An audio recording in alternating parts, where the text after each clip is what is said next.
College Dropouts, episode 12. There you go, Drake. I did your job for you. There's Drake finally requests an me intro. to pay him to do the intro. Really? Yeah.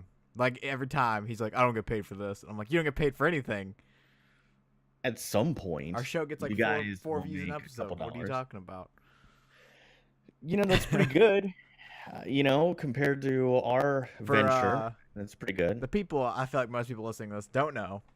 I have another podcast called Dead Channel Duo Podcast, or DCD. And Dylan and Drake couldn't make the show, so I brought on the old Eggman himself, Alexander, to join me today. So depending on how you want to look at it, this could be like a lost DCD episode, or it could be a crossover. Or a really subpar it's like a crossover, College Dropouts. But like, it's not really a crossover because like I have a podcast with you, and like Dylan and Drake are here. It's definitely not a crossover. Dylan's just in feels the Dominican weird. Republic and Drake's partying. So I have to ask. Maybe I shouldn't ask. Why is he in the Dominican Republic? That seems very odd. I did hear it's a good place to vacation. Yeah. Talk about fish out of water. He's originally some fella from. Where was he supposed to go? I don't remember. He was supposed to go somewhere else, and he went to the Dominican Republic.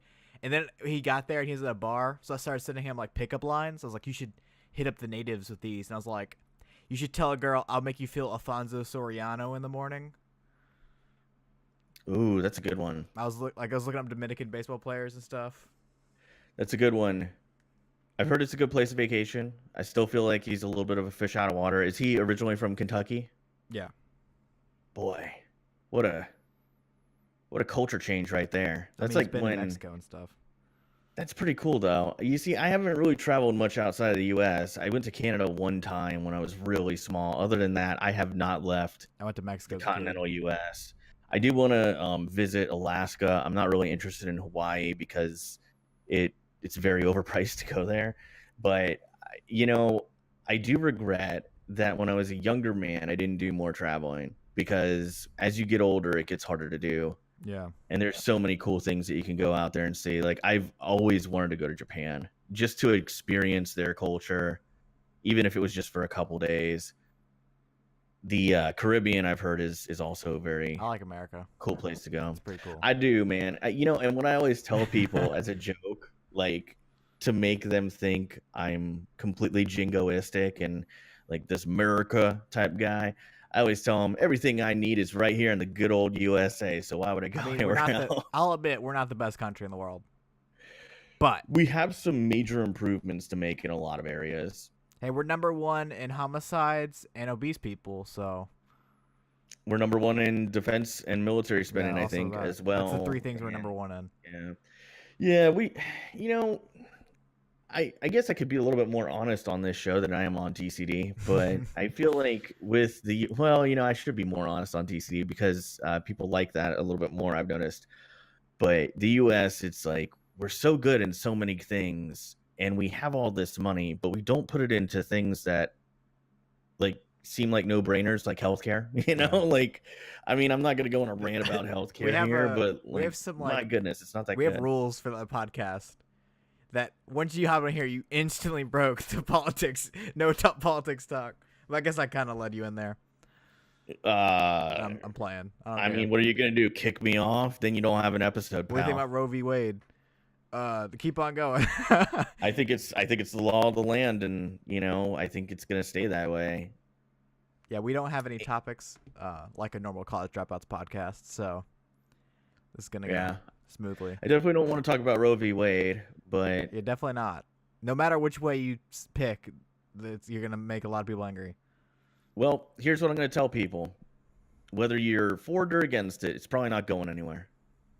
Once the Supreme Court rules on something, it just kind of stays that way. I allow 60-year-old old white people to decide on my decisions. Hey, I don't think that's a perfect system either. And what we've kind of seen in this country lately is you'll notice there's a lot more younger people being elected. There's a lot more females being elected. And there's a little bit more diversity from a background standpoint. And I think that's good. And I think that's better. What's your It's a thoughts better on representation of our country. like making it like how do I explain this? What's your thoughts on like forcing companies to hire a percentage of employees that have to be female or I feel like a different race? you know that old saying, the path to hell is paved with good intentions. I feel like that's kind of one of those things where it could be like that, because you got to be careful when you're hiring. You want the best qualified person for the job to get it. So unfortunately, what they've done, and there was a scientific study that was done out there where they found out that women naturally, not all the time, but naturally are more interested in caring for people, right? Yeah. Whereas men are more interested in things and I'm talking about specifically from a career standpoint. So like that's why when you go to a hospital, most nurses are women, because they're better suited for that naturally. Now there are exceptions, right? But if you go to a like engineers convention, you're going to see more males there, because that's something that males are more interested in. So I feel like if you were to put that unilaterally across the spectrum, you'd have a lot of people getting hired specifically for a background reason, not qualifications reasons. So I've never been a real big fan of that. But I do think it's important to have diversity in the workplace. Yeah. You never want to sit at a table in a business meeting and it's a bunch of 40-year-old If white everyone's just a guy. yes man, nothing's gonna get done. Yeah, and it's interesting because I was talking with my father-in-law the other day, and I was saying right now what's dangerous about our political environment and even our society right now is that it's almost like we're heading towards this direction where there's the right opinion and the wrong opinion. And if you have the wrong opinion, well, you're an outcast and we're going to ruin you and we're going to ruin your career and all that. But what I've learned from business in my years of being in different businesses is when you get in a room and there's discourse and there is argument, not, I don't want to say arguments, it's not like screaming matches, but like disagreements over how to do something, or disagreements as far as what the best path is. A lot of times you end up reaching a compromise that's really the best resolution. So sometimes those difficult conversations to have are the most productive, Yeah. And I mean, think about all the like the pivotal moments in your life, Andy, right? Like A lot of so them, many of them. well, when you get older, you're going to find that out. Like the good things in life they don't come easily. On DCD, I'm a grown boy. I'm just experiencing things. You are definitely getting to that age though where there are going to be those pivotal moments, and you will find out that a lot of those are difficult discussions that you might have with a loved one, or with someone that you work for, or someone that works for you. And there's nothing wrong with having a difficult conversation, or dealing with confrontation. I always thought that was kind of weird when people are like, I don't like confrontation. A lot of good things come out of confrontation, like it just depends on the kind of confrontation, if that makes sense. I feel like we're like talking about totally different stuff than college dropout stuff. Yeah, bro. But yeah, I did have one thing I thought about to bring to the table. It was something you're completely unprepared for, and your answer, you may not even think of an answer. To segue to this, I burnt my hand at work. Really bad. I'm sorry, it's actually a tattoo. I told someone that, and they believed me. But I burnt my hand at work, and I work at a movie theater. What is the weirdest guilty pleasure movie that you like that isn't Freddy Got Fingered? Thanksgilling. That is the weirdest movie concept. You watched all of them? I have, and I prefer. I think the first one is the best. Yeah. And the reason I say that, it was made on a budget of, I think, about $2,000. It was made by some film students. Everybody that's in the movie is like someone they knew or someone that went to the school. So it's very low budget, and they blew most of the budget creating I guess it's a puppet, like, because it was a guy that controlled it. It's not animatronic, but it's like this budget. Yeah, I mean, it's just a really bizarre movie, but I just enjoy the one-liners in it. The one-liners in it made me laugh so much, and the acting's so bad, it's good, but it's a guilty pleasure. And people either get it or they don't get it. So, for example, I showed it to my I wife. haven't seen it. I've She thought it was watched ridiculous.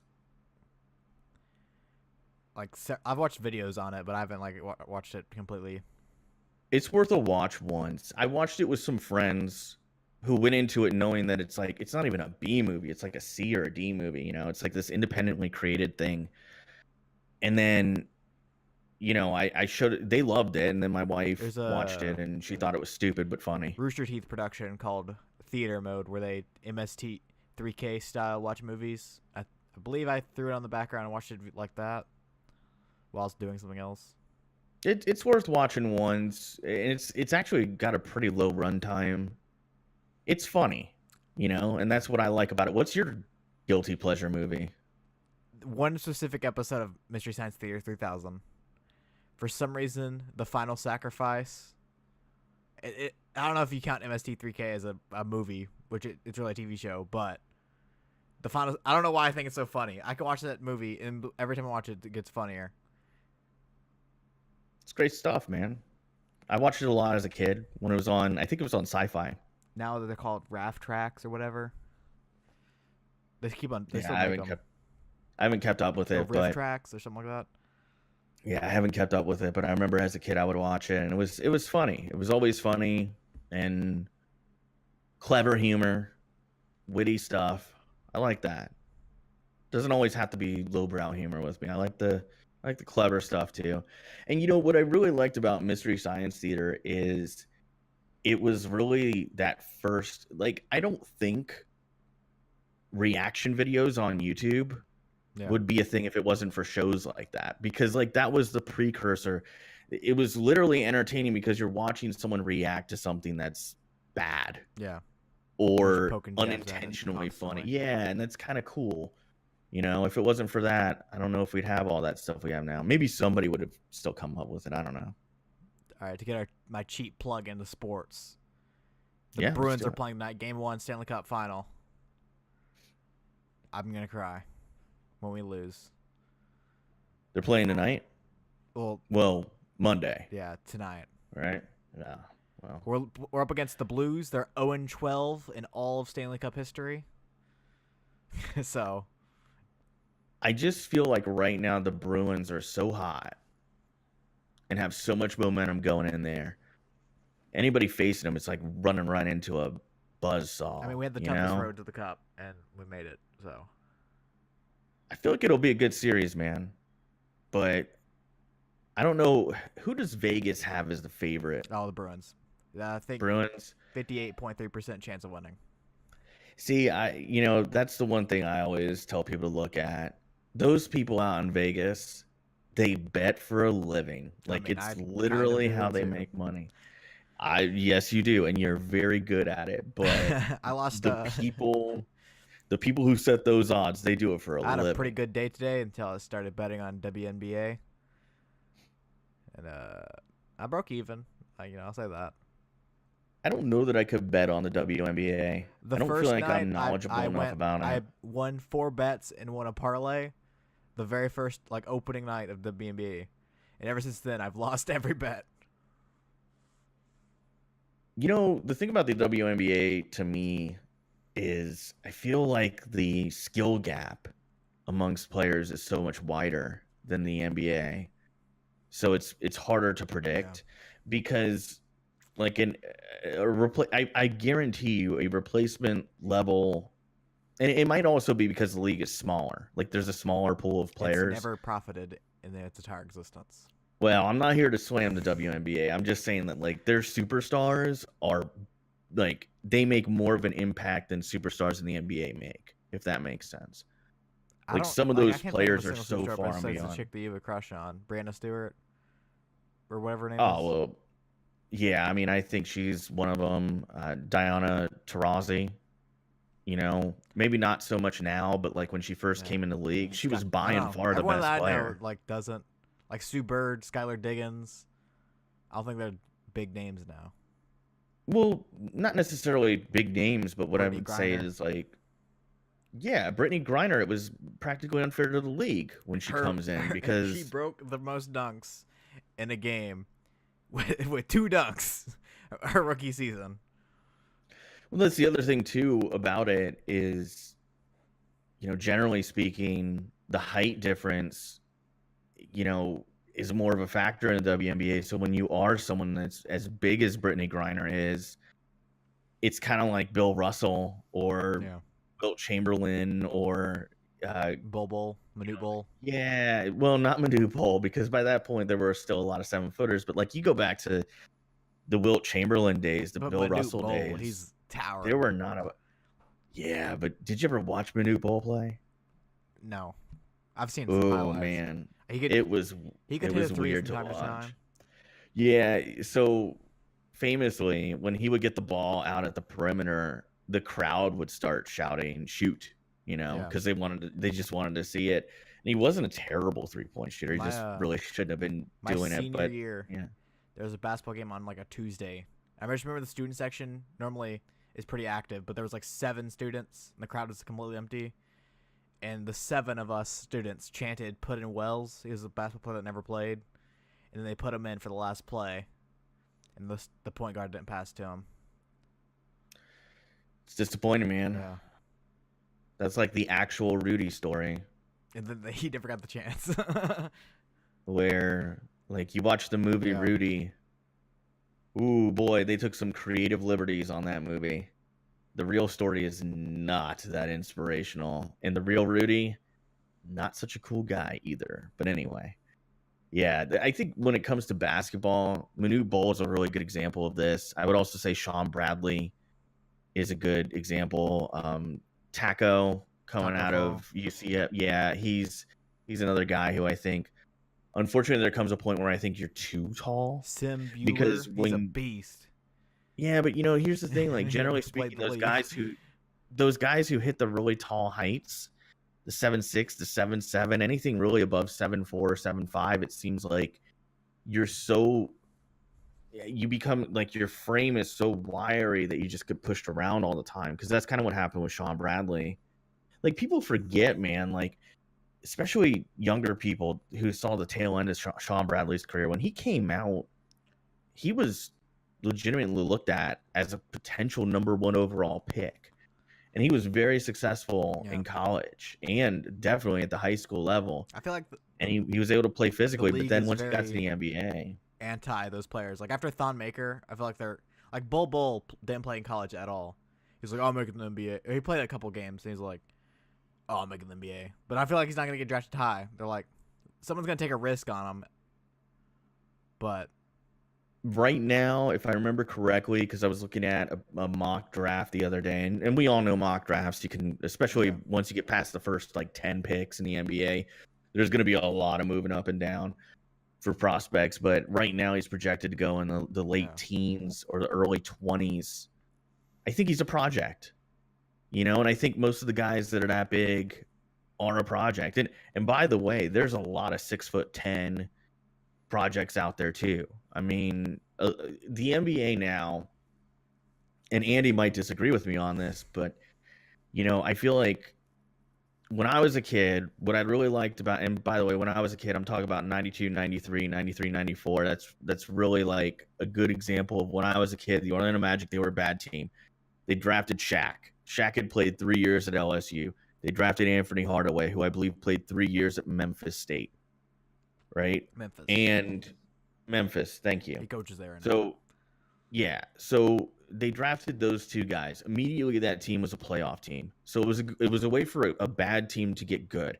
And to me, that's what the NBA draft should be. But now, there's so many players, Zion Williamson aside, okay? Because like that guy's going to come in the league and be an instant game changer, right?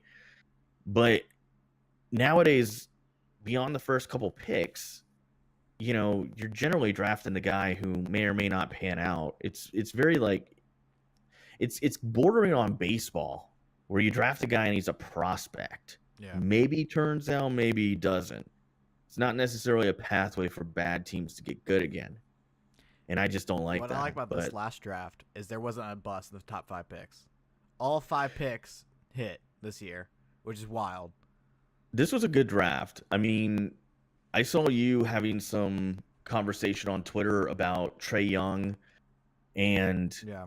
uh, Doncic, Yeah. Doncic. Luka Doncic. Yeah, and both of those guys had tremendous years, like really good years. I would say that both of them had years that were above In expectations. any other year, there's 3 players this year that would have won Rookie of the Year. Because no one Yeah. talks about it, but DeAndre Ayton averaged a double-double, 18 points and 11 rebounds. Any other year, that Yeah, would but he have been played Rookie of the on Year. yeah, because he played on a really bad Suns team. I think, you know, And he's that also hurt getting his overshadowed. case. Yeah. And he also never had a point guard to pass him. His point guard was, at the start of the year, Eli Okubo and then Tyler Johnson. Yeah, it's unfortunate. I think that he has a very high ceiling. I think that he could be a really good player. But Yeah. those Phoenix teams, right now, Phoenix fans are really upset with the ownership and the lack of The commitment lottery. to winning. And, Finishing yeah, 6th. so I mean, I'd be upset about that too. But at the same time, you did get, in my opinion, the guy who will probably have the biggest impact of that draft will probably be Ayton, because we all know it's a big man's Yeah. league. So, you got it last year, but the other two had such tremendous years, and I feel like no matter who wins it, Oh, it's easily Luka they- Doncic. it is. You're But like, I mean, if Insane somehow he person doesn't if you think win, Trae Young wins. This but is he the had a good year, closest man. awards like ever. Like, because Rookie of the Year, it's like 55% to 45 or 55 to 45. Yeah, Luka. And same with MVP. Like, you could argue Giannis or James Harden all day. Yeah. Yeah, you definitely could.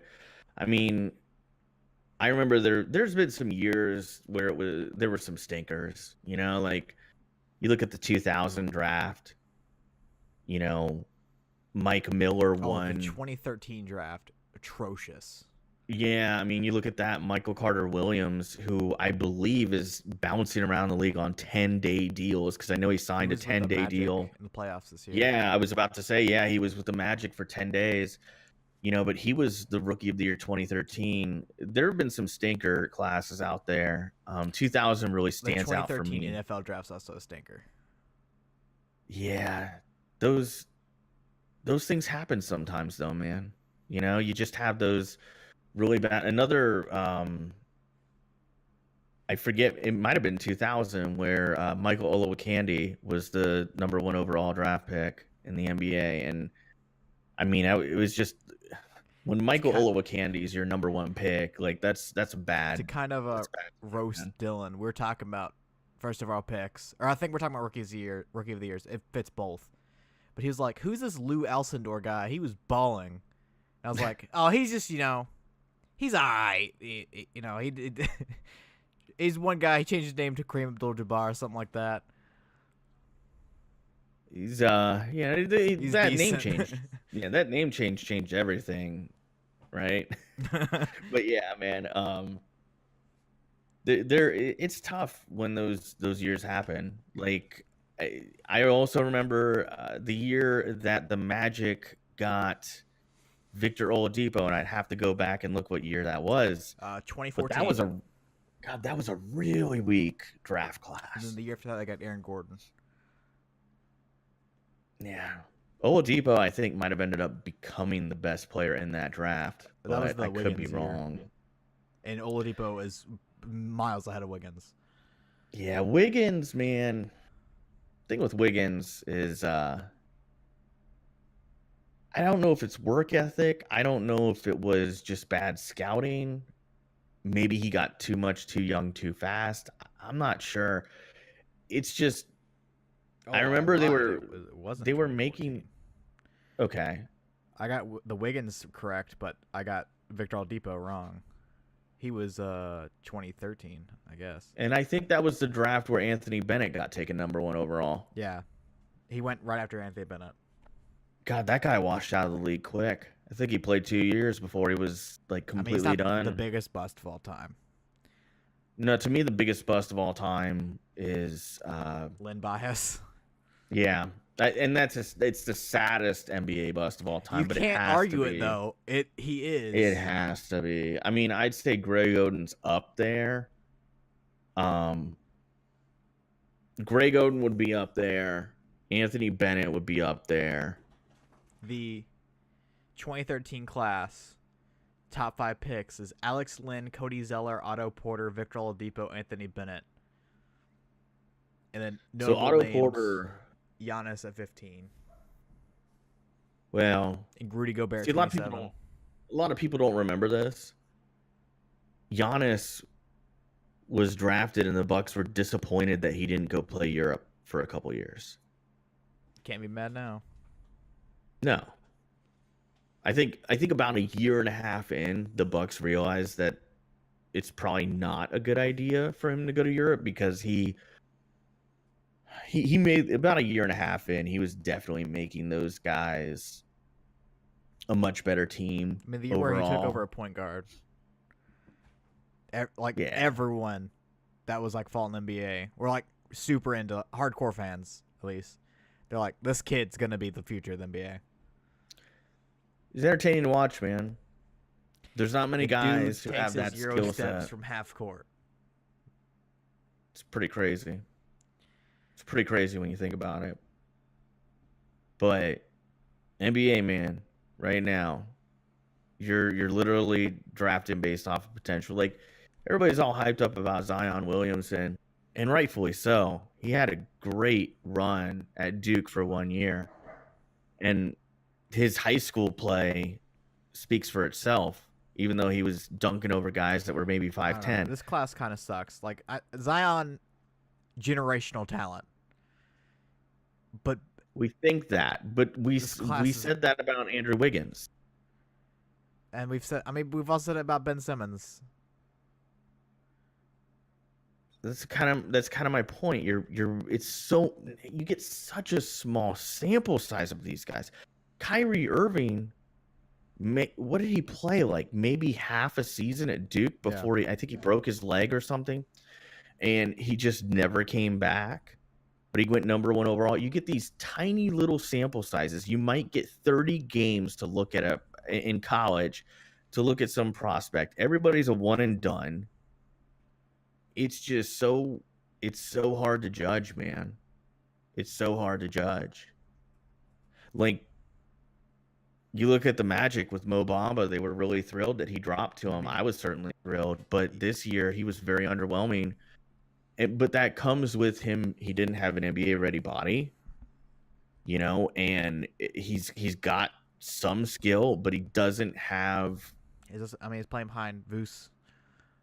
But the basketball IQ isn't there yet, because playing at the NBA level, he barely learned how to play at a college level. Like, he would make mental mistakes on the college, like in the college game. So now you put that kid in the NBA where everything's faster, everybody's stronger. The guy you play every night that you're guarding is literally playing for his job, because everybody wants a job in the NBA, right? It's difficult, man. Those guys bring it every night. There's no off nights. It's a big step going college to NBA, and I just wish there were more players that weren't one and done. And then I think they're eventually going to get rid of the one and done requirement anyway. They keep talking about it, and I think eventually the G League for $100K. Which I don't think is such a bad path. But the only thing that's going to cause colleges to pay more. No, I'm with you on that. Speaking of DeAndre Ayton. Yeah. I just got a text from Dylan saying Rondé Hollis-Jefferson is here. Who's that? He plays for the Nets. Oh. Kind of fell out with the NBA, man. I watch it. I watch the Magic, but I don't watch it like I used to. I used to be a League Pass guy. I used to watch every game I could every night. I legally watch every game. Mm-hmm. Yep. Yeah. League Pass wasn't bad, man. I don't know what it costs now, but it used to be like my Twitter to get it on special for about $120. Covered with League Pass deal, and I'm over here r/NBA streams. What? Yeah, it blew my mind, man. In like 2011, went over a friend's house, and he's like, "Yeah, I got rid of DirecTV and I just stream everything off of my hacked Roku." And he was just like, we were just watching everything, man. And it was Yeah, some of the quality was good, some of it wasn't I so use good. Dylan's Hulu and I use another guy's Netflix. I don't pay for anything. God, it's mental right now how much I'm paying for. So I'm gonna cancel CBS All Access until either Star Trek Discovery comes back or Picard. Star Trek Picard starts, which I think is Have you gonna be watched Twilight late Zone yet? 2019. No, I haven't. I'm not. I was interested and then came out and I was like, I don't want to sign up for CBS All Access. I've already paid for 3 more weeks of it, but I'm canceling it after this. Same thing with HBO Now. I have to get rid of Have you that started Chernobyl in the yet? next couple of weeks. I'm sorry. Chernobyl. Have you started it? I'm supposed to watch it with Asher this week. I So haven't started it yet. yeah, I'm looking forward to watching that. I have But 22 I have way episodes too of many Malcolm in the streaming Middle services. left. You're in Still, that final stretch, I'm in the man. 7th season, the final season of Malcolm in the Middle, Yeah. which is like the weirdest show that you've never heard anyone say that they're binge watching Malcolm in the Middle. Well, considering I watched it almost every week growing up, you know, it does seem a little bit foreign to me, but it is a good show. You know, it's kind of crazy to think about it. I don't think anybody going back to that show when I was a kid, nobody really thought much of Bryan Cranston. Yeah. You know, it's kind of hard to believe that he kind of evolved into the actor he is. He always had the talent, You're not gonna talk about right? Frankie Muniz and Big Fat Liar? A lot of people thought Frankie Muniz, Agent Cody Banks, was another movie that he was in with Hilary Duff. All the Disney Uh, movies he did. yeah, Frankie Muniz just didn't have the career that most people thought he was gonna have. But the other thing too is I don't think that he wanted it. You know, like he wanted to do other things. Like I know he's into music now and he got into car collecting and things like that. But um, you know, the mom on that show, everybody thought she was this big deal. She got big paydays on that show. Like in fact, there was one season where they delayed filming it because she was in the middle of a contract dispute and they had to pay her handsomely because like what are you gonna do? Get rid of her? You know, you can't. Yeah. So yeah, man. It's just kind of crazy how that all worked out because I don't even remember the mom on the show. I don't even remember her name, number one. And number Lois. two, yeah, I can't remember anything that actress did after the show. Maybe she didn't I want was to do looking at anything Frankie else. I don't know. Muniz's IMDb, so I can pull hers up. He's God, in what a, was that like one animated movie that Frankie Muniz was in Big Fat where Liar, Agent Cody Banks. That's all I know. it was Big Fat Liar? That was the one Yeah. where he turned the guy blue. Yeah, he put the dye in the guy's pool. I'll be honest, that's a guilty pleasure movie for me. Hey, I watched it like as a Big kid. I Fat remember watching it at my Liar. grandma's house. Yeah, it's a Uh, good kids movie. She was in Chips. Great, great movie. Yeah, awesome movie. You should check it out. Really, highly recommend. It's real good. Sensing some sarcasm there. She was in an episode of the Big Bang Theory. She was in Phineas and Ferb. Phineas and Ferb. Wilfred. Yeah. She's like just appears like in one episode of a bunch of TV shows. Well, she's done a lot of cameos, not cameos, guest appearances and all that. I mean, good for her. I don't have anything against getting paid. I just thought it was funny. She's She in got 8 episodes of The that Simpsons giant payday. Wow. as Judge Constance Harm.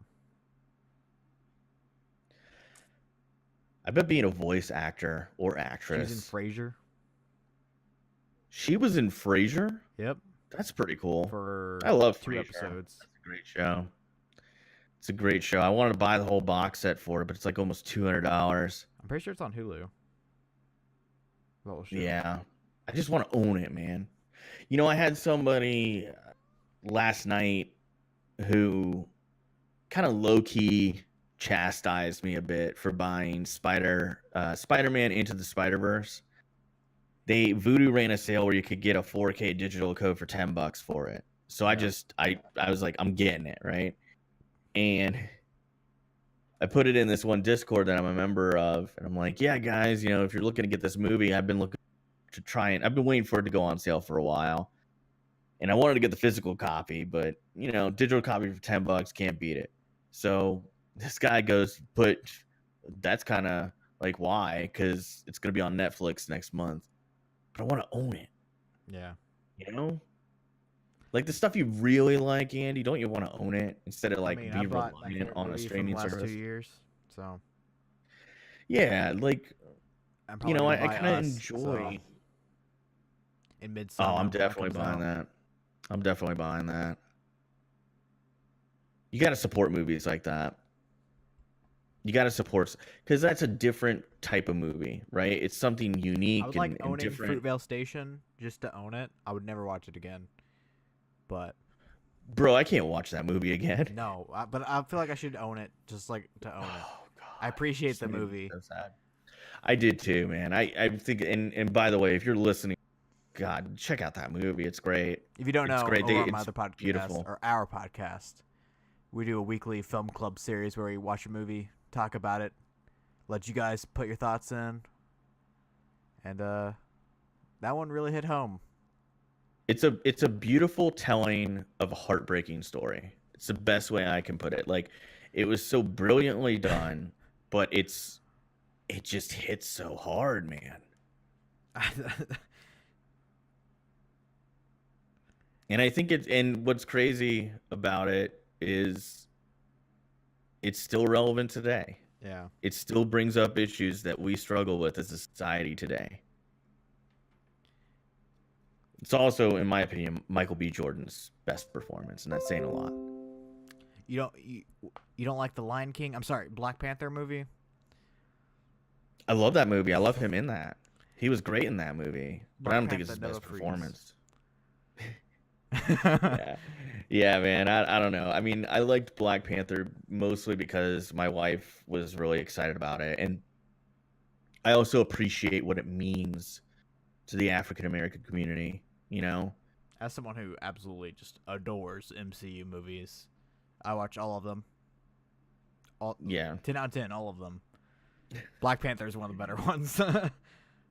I would say so. Yeah, I think it's tied for first place in my ratings, which is a 6 out of 10. So, yeah, there's definitely. I know that's the look now, is making tier lists. You could definitely do one for MCU, because there's a little bit of, there's some good, there's some bad, there's some average, there's some great. To me, I still feel like the best movie they made out of all of them, retrospectively thinking about it, I feel like the best Avengers movie was Infinity War. And then I feel like the best MCU movie period was the first Captain America. I like Guardians of the Galaxy. Those were fun. The Winter Soldier. But the best Winter Soldier was great. Marvel movie, as in Fox Marvel counting too, the best one's Logan. Almost undoubtedly. I don't think you're going to find many people who are going to disagree with you on that. Well, Twitter's a wild place. I also feel like... Sorry, Captain Marvel's the best one. Sorry. A lot of people... I didn't say it because I'm a sexist. It's kind of become fun. Yeah. It's kind of become fun to kind of pile on these movies, especially Spider-Man 3, which, don't get me wrong, it was a little bit flawed. What? But I feel like I'm just saying, the trilogy... The OG Spider-Man trilogy is the greatest thing ever made. The Sam Raimi movies were good. Yeah. They were good, and I really enjoyed them, and I liked the story they told, and I thought that they did a good job of following the comic book relatively closely. The Peter Parker cool obviously stuff. they take some creative liberties, but Peter Parker looks like a 30-year-old in the whole movie. Okay. I don't know. I thought they were good. I like them. I thought they were good. Yeah, Spider-Man 2 on the PS2 is a classic. The games were pretty good too, man. I agree with you on that. I remember Spider-Man 3 being one of the last movies. See, nowadays they don't do it. They don't do movie tie-ins with video games. But I remember Spider-Man 2 and 3 being big releases. I like the King Spider-Man Kong, 2 the to me King was Kong kind of one. Just throwing some cheat codes, play it for a couple hours, you got 1,000 G's. the Or the dude, King Avatar Kong. game, classic. Dude, you start it up, you play 30 seconds, and you're done. Literally, you don't even finish the tutorial. It's the dumbest game ever. I lost the disc after getting all the achievements. So when I worked at GameStop, if we had multiple copies of a game, they'd let you take it home and you could just play it and then just bring it back. So you'd like sign it out and then you'd sign it back in when you returned it. And they'd let you take one out at a time. And we got a couple copies of that Avatar game in, and everybody in the store took it out for one night, got all the achievements in like 2 minutes, and then brought it back. 5 the minutes next is day. all you need. You do not need. You will spend more time loading the game up than you do. Because I remember I just sat there. One game. You would spend like 40 minutes or whatever downloading the game. Yeah. Play it for 5 seconds and then delete it. Yeah. That's the thing. For some reason, now I had too. the urge. I was like, I should play through this game. Be like the only person to ever complete the first mission. And I just genuinely couldn't find the disc after I beat it. It was very poorly rated. Very poorly rated. But, yeah. Memories. It's a classic. Yeah.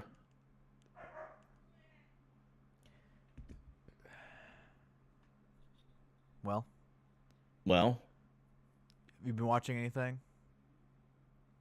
The Office. Still watching that. Which Star Trek you watching with your wife? Discovery. It's outstanding. Just finished season 2. I was keeping up with it every week, and I don't know what happened. I thought that I had watched the last episode of season 2. I go in to cancel CBS All Access, and there's one more episode there. So I told my wife, we got to watch it. So we watched it. Really good. Highly recommend it. You don't even need to watch any of the other Star Treks. It tells its own story. Doesn't really tie in with any of the other ones. And, I mean, it makes reference to the other ones, right? There's an Enterprise. Spock's obviously a part of it. But it tells its own story. You don't have to watch the other Star Treks. So, like, I had somebody who's like, they told me, hey, I haven't watched Voyager yet, so I need to finish that before I start Discovery. And I'm like, you don't have to. You know, like, you can. Yeah. But, yeah, I really enjoyed that. But that's really all I've been watching. You got lately. A hog of the week? Ooh, yeah. I know we're running up on time here, but I do have a hog of the week. My hog of the week, and that's HAWG, hog. Hog of the week. It's big old Gerald McCoy. Here's why.